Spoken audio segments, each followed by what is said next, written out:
El pueblo de Israel, desde que sale en Egipto, ha estado ubicado en varios lugares del mundo. Dice, y harán para mí un santuario y habitaré en medio de ellos. Usted no habita en santuario hecho por mano de hombre. ¿Existe alguna otra medida o dimensión para hacer algún otro templo diferente a ese en la Biblia? Nosotros somos el tabernáculo, somos el templo de Dios. Nosotros se va a hacer ahora un tercer templo, pero conforme a una tercera humanidad. Donde dice no hay, la palabra no hay en la Biblia, bíblico, en la no Torah, de que se construirá un tercer templo. No existe.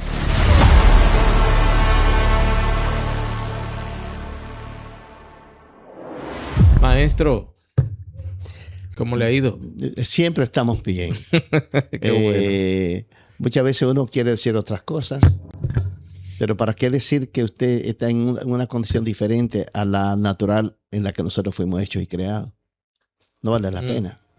¿Usted cree que valdría la pena, ingeniero? No, creo que no. No. ¿O sí? No. No. No, por si acaso. No. Hay gente que dice... bueno, ¿alguna pregunta para saber? Nuestros hermanos cristianos dicen que hay que declarar. Sí. Exactamente. Sí. Yo digo que hay que decir, hay que hablar. Ya.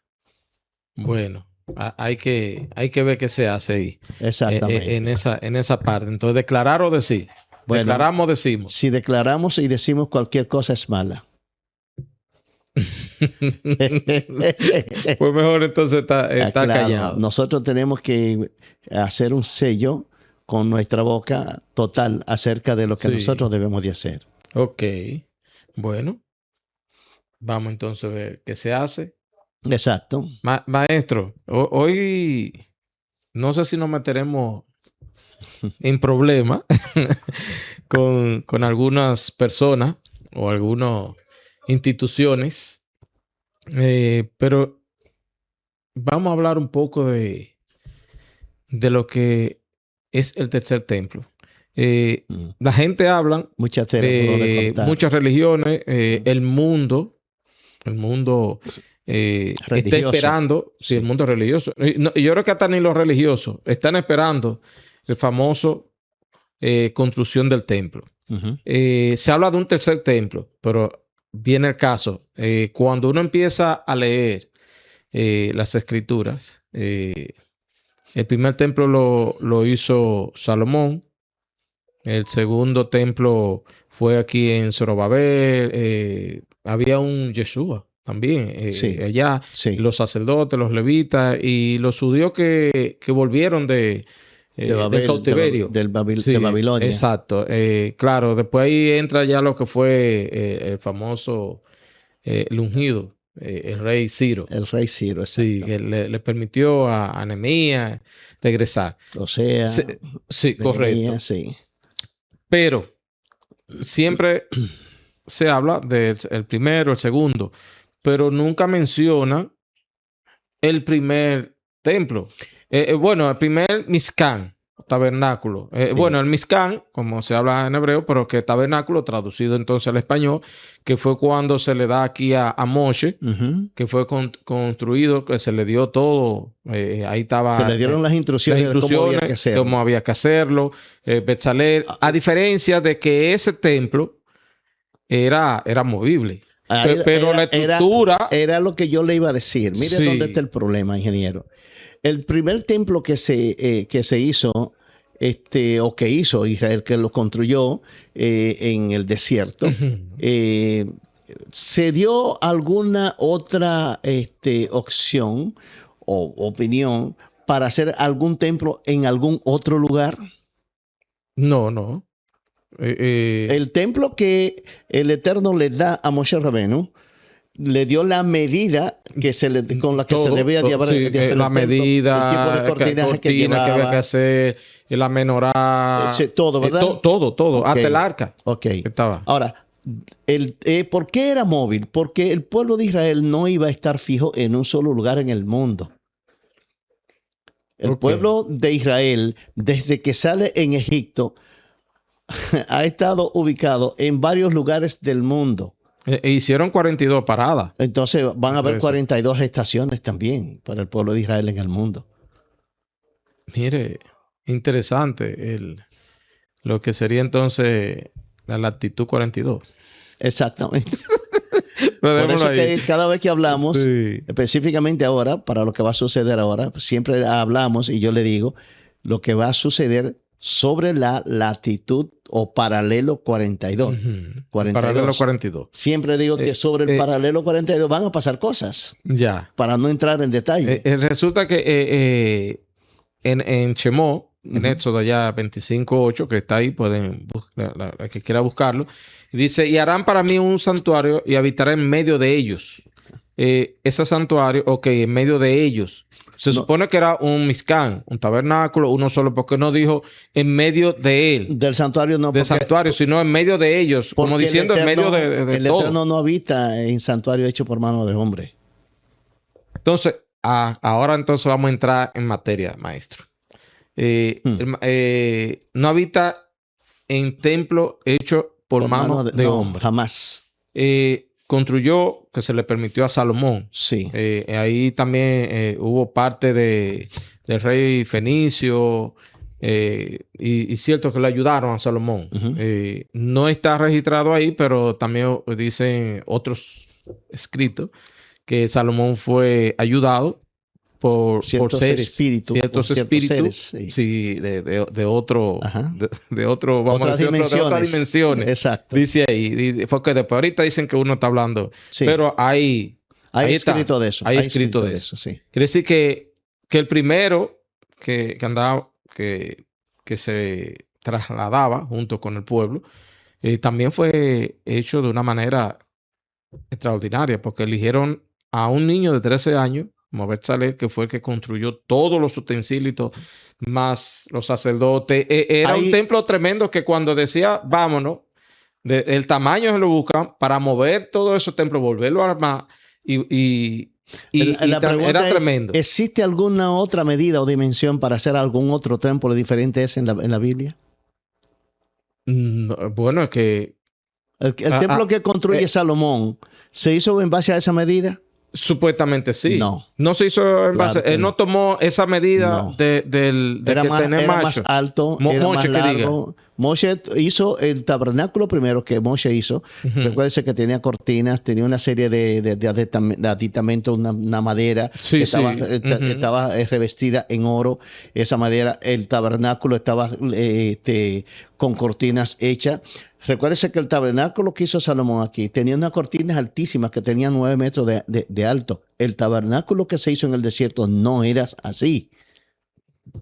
¿Quién le dio la medida a Salomón entonces? Son medidas hechas por manos de hombre. Bueno, ahí ya se va degradando entonces. Exactamente. Entonces, dice la palabra que Dios no habita en templo hecho por manos de hombres, número 1. Número 2, dice que Dios no habita en casa hecha de piedra. Bueno, está fuerte el asunto ahí. Pero hay un tema. El primero, Dios, Adonai le da las medidas, permitió y le dio que le hiciera. El primero, cuando hablamos de Moshe, en Éxodo, que era el que también se movía junto con todo el pueblo. Ahora, hablando del primero, que sería el de Salomón, que construyó ya estático, que no se movía.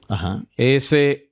entonces, era David que lo quería construir. Pregunta. Dios le dijo, no, tú no lo vas a construir porque tú no puedes. Pero la pregunta es la siguiente. La pregunta es la siguiente. Después que se construyó el primer templo, ¿el pueblo de Israel se ha vuelto a mover, sí o no? No, después que se hizo, el pueblo se esparció. Se esparció.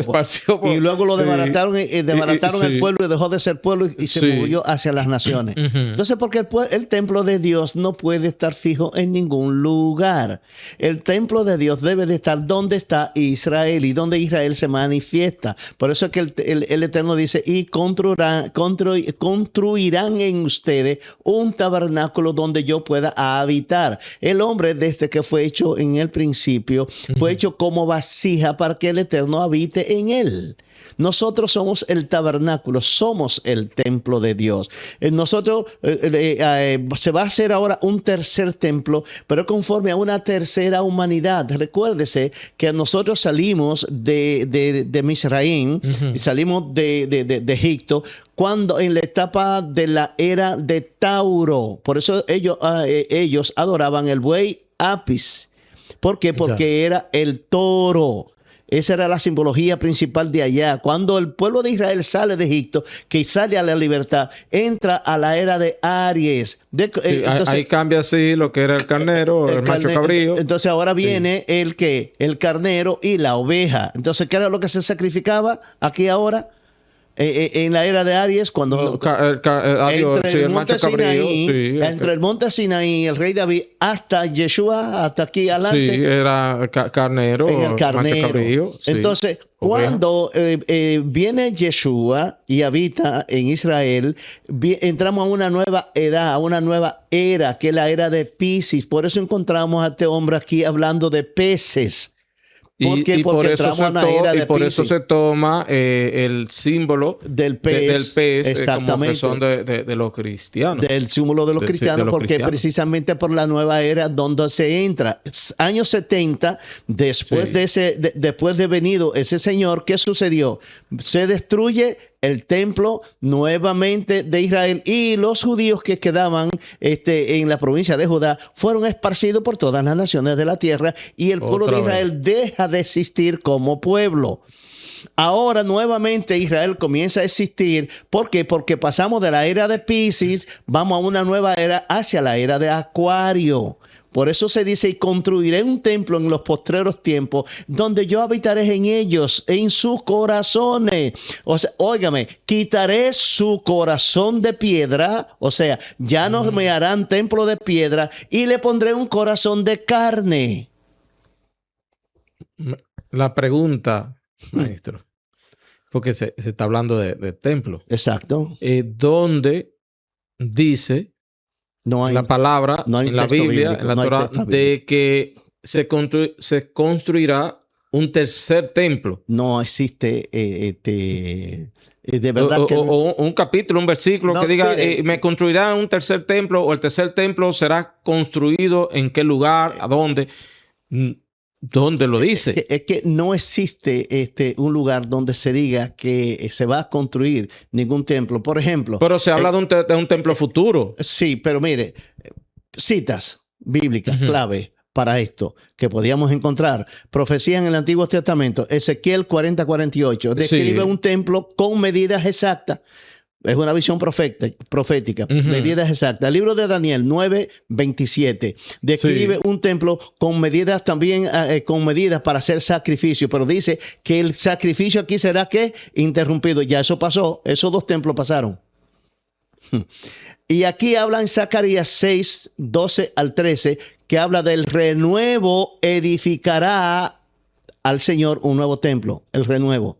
¿Quién es el renuevo? ¿Quién es el renuevo? Bueno, en las iglesias evangélicas, o sea, en las iglesias cristianas se dice que fue Jesús. No, el renuevo es el nuevo Israel que ha de nacer en las naciones de la tierra.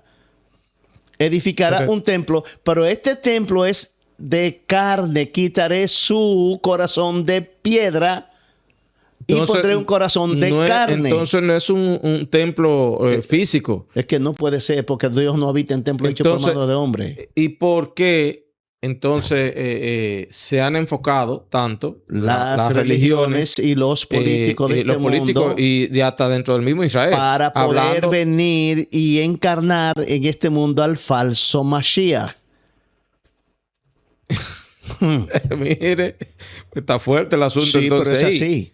Y se sentará en el trono de Dios como Dios, haciéndose pasar por Dios. Bueno, entonces está claro. Entonces, ¿quién va a habitar en ese templo? Cuando uno vea que construyan físico de piedra, y que entonces ese no es. Ese no es el templo del Padre.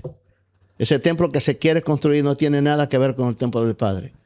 Porque dice que el falso Mashiach, no el anticristo, el falso Mashiach vendrá, o el anti-Mashiach vendrá y se sentará en él como Dios, haciéndose pasar por Dios. Bueno. Importante conocer esos datos, maestro, pero aquí en Apocalipsis también habla de que bajaría una nueva Jerusalén con un templo. Sí, pero no se refiere... No. Y mire, es que para poder conocer esa Jerusalén, tenemos que ir, ¿no?, al libro de Zacarías también, a Ezequiel, 16. Y leer Ezequiel 16 para ver quién es Jerusalén. Aquella señorita que el Eterno encuentra enredadas en sus sangres y inclusive hasta en su mismo ombligo, y el Eterno la saca, la coge, la limpia, la organiza, la hace crecer, la viste, la adorna. Y cuando estuvo de amor, ¿qué dice Ezequiel? Él la tomó para que fuera su esposa. ¿Y quién es? Hizo un pacto. Hizo un pacto con ella, ¿sí o no? Ese es Jerusalén, la capital de Israel, ¿sí o no? Sí, sí. Ok, entonces, ¿qué pasa? Que en los últimos tiempos, ¿por qué el Eterno vuelve de nuevo a hacer un pacto con esta señorita? Porque ella se pierde en las naciones. Porque se pierden las naciones. De nuevo ella retorna ¿a dónde? A su espacio, a su esposo. De nuevo. Israel va a retornar a encontrarse con el Padre de nuevo. Pero a ese Jerusalén que está ahí. No, señor. Bueno. En Isaías, ¿Cuántas estaciones? 42. Ok, perfecto. Entonces que busquen sobre el paralelo 42 y ahí tendrán exactamente lo que le estamos hablando. No voy a entrarme en polémica, no voy a entrar cosas porque eso es delicado, pero que busquen para que vean de qué estamos hablando nosotros. Porque en Isaías habla también de la casa de Dios será establecida. Sí, señor. Y todas las naciones subirán. ¿Quién? Todas las naciones subirán. Entonces, ¿de qué está hablando ahí? De la casa de Dios. ¿Y cuál es la casa de Dios? No es el templo que quieren hacer. Pero si el Eterno dice que va a bajar la nueva Jerusalén y que el Padre y el Hijo habitarán en ella. Él es el Padre. ¿Y quiénes son los hijos? Nosotros. Ok. Habitaremos ahí. Ahí no va a haber sacrificio como se está esperando. Porque no estamos en época de sacrificio. Estamos en época del ser humano completamente inteligente. Por eso entramos en una nueva época. Mire, hay una parábola, o no parábola, una escritura en el Brit Hadashah, en el Nuevo Testamento, que a veces nos preguntan a nosotros si somos judíos, somos cristianos, o somos qué, que nos definamos. Sí, a veces o son judíos o son cristianos. Okay. Nosotros somos judíos. Lo que pasa es que nosotros estamos aquí dando, no enseñanza, sino poniendo un granito de arena hacia el despertar de la gente. ¿Sí o no?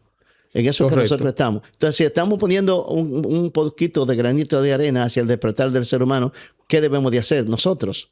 Sí. Nosotros hablamos de historia, de geopolítica, geografía, nosotros hablamos de toda esta parte de religión, de todo esto hablamos. ¿Por qué? Porque ese es nuestro deber. Entonces, retomando atrás, hay una historia que se cuenta exactamente cuando Jesús o Yeshua fue a celebrar la cena a la casa de los Marcos, lo que le llaman en las religiones la Santa Cena. Él estuvo en la casa de los Marcos el famoso viernes, un famoso miércoles, porque al otro día fue que lo crucificaron. Un famoso miércoles, y de ahí, cuando sale de ahí es donde lo agarran preso y pasan todas estas cosas. ¿Cuál fue la señal que Yeshua le da a su discípulo cuando él lo envía? Le dice, mira, cuando tú vayas al hombre que tú veas que lleva un cántaro sobre los hombros, a ese sigue. Porque en donde ese vaya es que vamos a celebrar la cena. Ahora, dentro de los signos zodiacales, ¿quién es el que tiene el cántaro sobre los hombros? No es el signo de Acuario. Del signo de Acuario. El que tiene el jarrón sobre los hombros. Es el signo de Acuario. ¿Qué es la profecía de lo que él está hablando ahí? ¿Dónde se iba él? Es el nivel de conciencia tan purificada que venía a enseñarnos a nosotros a guardar la Torá de manera correcta. ¿Qué es lo que está diciendo? Que cuando entrara la era de Acuario, la era del pensamiento, de la inteligencia, de la sabiduría, que cuando entrara, él se iba a juntar con sus discípulos allá. Nuevamente. Estamos en esa era. Estamos en esa era. Exactamente. Exactamente. Que muchas veces nos preguntamos, los niños que nacen hoy, Nacen muy inteligentes. Nacen de una manera, ¿quién le enseñó todo esto? No hay que enseñarle nada. No hay que enseñarle, aprenden rápido. Vienen con la naturaleza despierta. Sí, una nueva generación. Ahora, que yo no quiero entender eso y que yo quiera decir, oye, ¿cómo están estos locos hablando esta tontería? Bueno, amén, gloria a Dios. Nosotros no somos no somos una onza de oro para andarle gustando a todo el mundo. Y para que todo lo que nosotros hablamos la gente lo crea de esa manera. Cada quien haga su diligencia, pero entendamos las escrituras de manera adecuada. Esto es historia, lo que estamos contando. Sí, es parte de la historia y parte de la profecía. Exactamente. Entonces, el templo se construirá por hombre o descenderá entonces de los cielos o del cielo. Según las profecías que están en el Brit Hadashah, dice que descenderás de los cielos. Según las profecías. Ok, y según el Tanaj, según la Tanaj, dice que se construirá, que Dios le cambiará el corazón de piedra a los hombres y le pondrá corazón de carne. Y haré un templo y yo habitaré en medio de ellos, no en medio del templo, en medio de la humanidad. En medio de ellos. Bueno, que fue lo que le dijo a Moche. Exactamente. Que me harán un santuario para yo habitar en medio de ellos. ¿Y habitaba Dios en medio de ellos, sí o no? Sí. Ok, pues eso es lo mismo que va a suceder ahora nuevamente. No es otra cosa. Nosotros somos el tabernáculo de Dios. Como vasija. Él viene para morar en nosotros. Y entonces, el templo que habla Ezequiel, que tiene todo un capítulo donde da todas las especificaciones, las medidas, que ese templo se construyó o será construido o dónde será construido. Mire, es que el templo de Ezequiel fue el templo que remodeló Herodes. Ajá. Esa profecía está cumplida ya. El que remodeló Herodes. Dice que la gloria del segundo templo fue mayor que la gloria del primer templo. Eso todo el que lee Biblia sabe eso. Pero si fue mayor, entonces porque se movía la presencia entonces de Dios. Bueno, se movía entonces cuando Herodes se movía más la presencia. Recuérdese lo que dice lo que está escrito, que también lo escribe el mismo Ezequiel. Que la presencia del Padre voló por encima del templo y se fue. Cuando comenzaron a hacer cosas abominables delante de los ojos del Padre. Todavía Ezequiel estaba vivo cuando él estuvo esa visión. O sea, que el templo quedó vacío. En el tiempo en el que vino el ser histórico llamado Yeshua, que estuvo en la tierra en ese momento, el Yeshua histórico, en ese momento ya la presencia del Padre no habitaba en el templo. No, pero eso está... Bueno, según Ezequiel ya había volado. Y cuando existió Yeshua, Ezequiel ya no existía. No, ya Ezequiel ya... Exactamente, entonces son cosas que nosotros tenemos que entender. Si en el templo de Ezequiel estuvo la visión de cómo el Padre, su Rúa, o sea, su Shekinah estaba sobre el templo, que voló sobre el templo y se fue. Y de ahí para acá dice la Biblia que hay alguna parte que diga que la Shekinah del Padre ha retornado a la tierra. No, le iba a hacer esa pregunta. Entonces, si se fue... regresó, no ha regresado. No, señor, no hay registro histórico de que eso fuera. ¿Y cuándo regresará entonces? Al final de los tiempos. Cuando él venga en su gloria en la gran ciudad de Jerusalén. y lo que la gente entonces siente. Lo que le llama entonces son emociones. El Espíritu Santo. ¿Usted ha visto algún israelita sentir eso? No. Ok.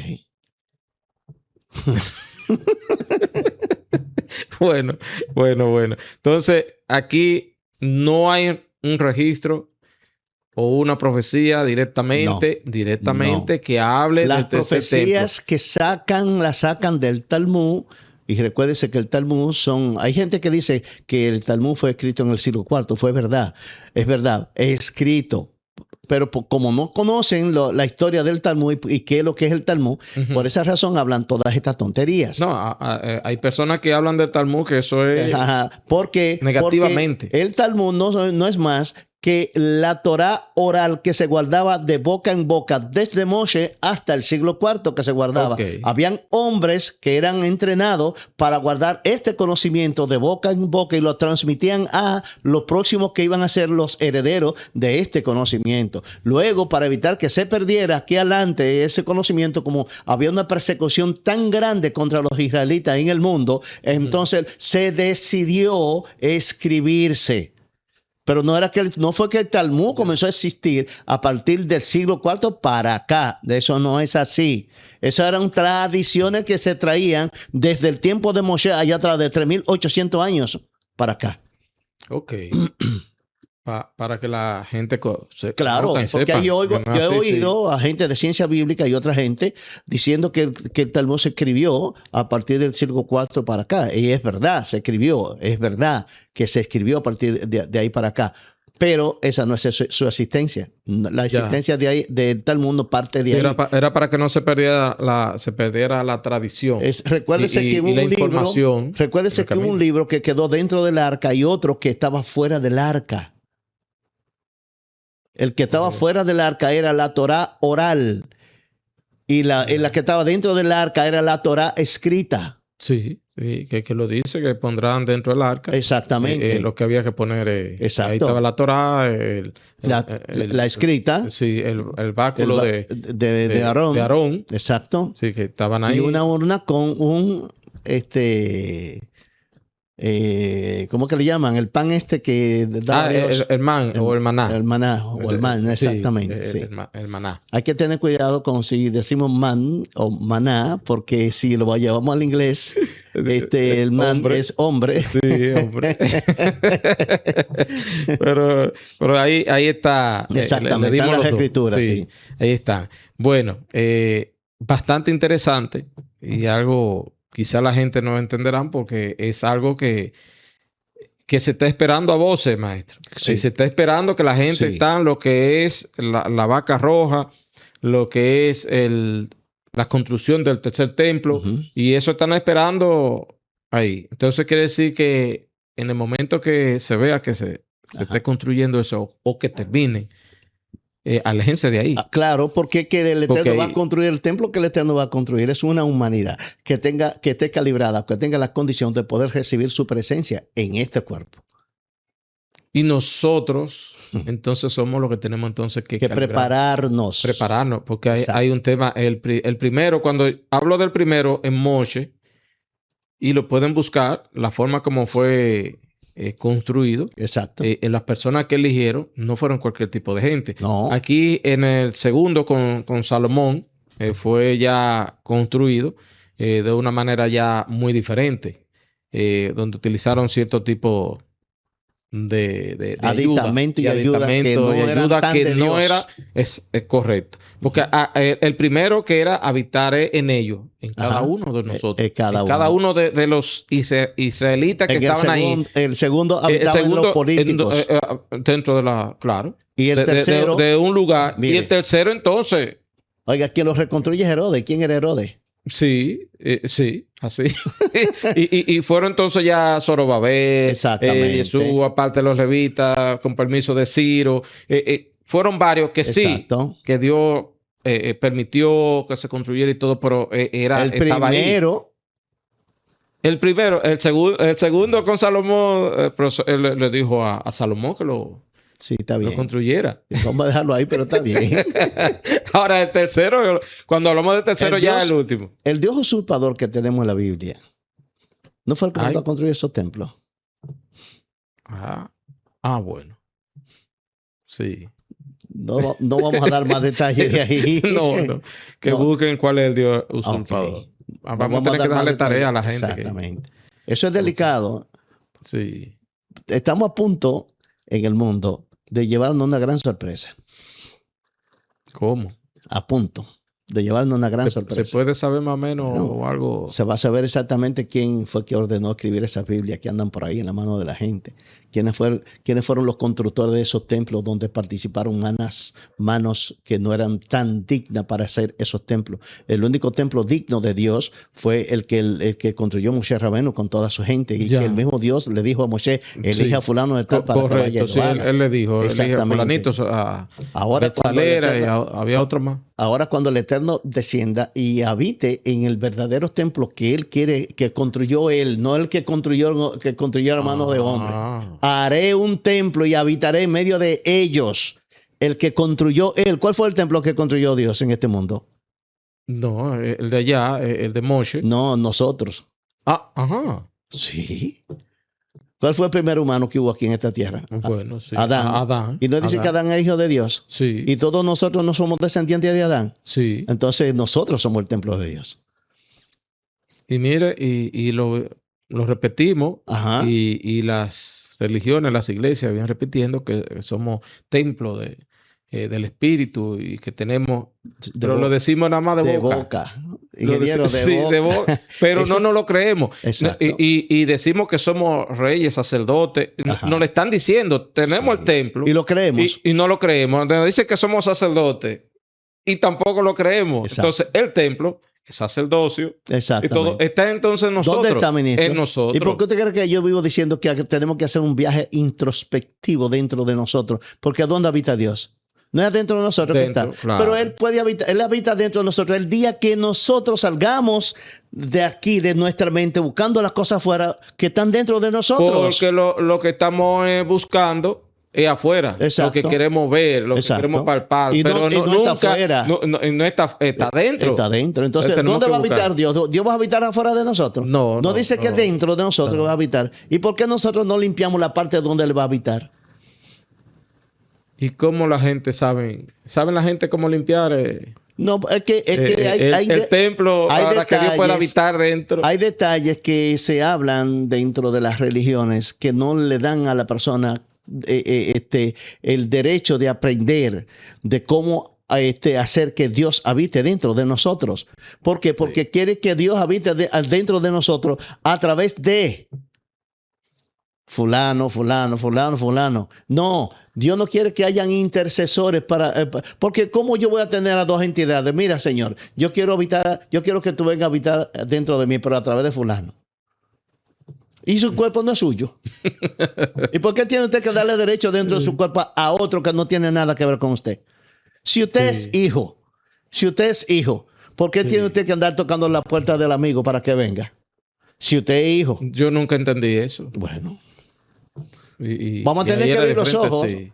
No es que se entienda. No lo soy. Y el entendimiento. Sí. No estoy diciendo ni estoy descartando a nada ni a nadie. Cada quien cree como cree que le convenga. Ahora, si lo que usted cree a usted no lo lleva a Dios, usted tiene que abrir sus ojos, su entendimiento para que usted sea conducido a Dios de manera correcta. Dios no habita en templo hecho por manos de hombre. Dios no habita en templo hecho de piedra. Entonces, si Él no habita en hecho, entonces, porque estamos esperando entonces un templo que lo van a hacer gente, que lo van a hacer personas, que lo van a hacer con estructura de piedra. Exacto. Dice que cuando veamos la abominación desoladora, que corramos. Bueno. ¿No es lo que dice? Sí. Abra sus ojos, israelita. Abra sus ojos, usted que es espiritual. ¿Para qué? Para cuando llegue el día tampoco te sea engañado. Bueno. Porque creemos en dioses que nos trajeron, que Europa nos trajo aquí a la pobre Latinoamérica. Sí. Y nos vendieron y nos cambiaron aquí en Latinoamérica. Se llevaron nuestro oro y nos dejaron espejitos.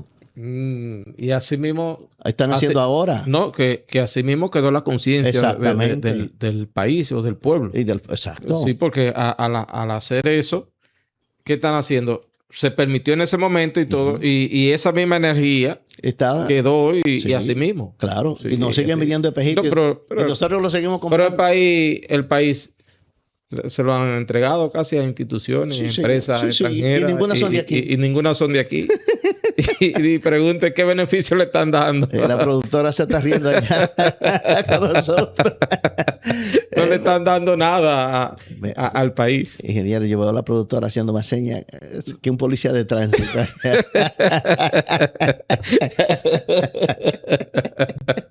Pero es así. Lo que pasa es que en todo hay que tener un control. Sí, señor. Eso es parte. Sí, señor. Parte del control de la vida. No. Bueno, estos son temas... Óigame, somos el templo del Padre. Sí. Somos el tercer templo. El primer templo. Nosotros somos los que tenemos entonces que construir para que el Padre o la Chejiná del Padre, el Rúa, habite entonces nosotros. Oiga, para finalizar, oiga. La primera humanidad, que fue el primer templo, se construyó en el desierto. Segunda humanidad, que es el segundo templo, se construyó hasta Yeshua. Y la tercera humanidad, la segunda humanidad siguió creciendo hasta ahora, la era de Acuario, que se va a construir la tercera humanidad, el tercer templo. Shalom. Ya. Síganos en cada una de nuestras redes como Los Maestros Podcast. Nos vemos luego.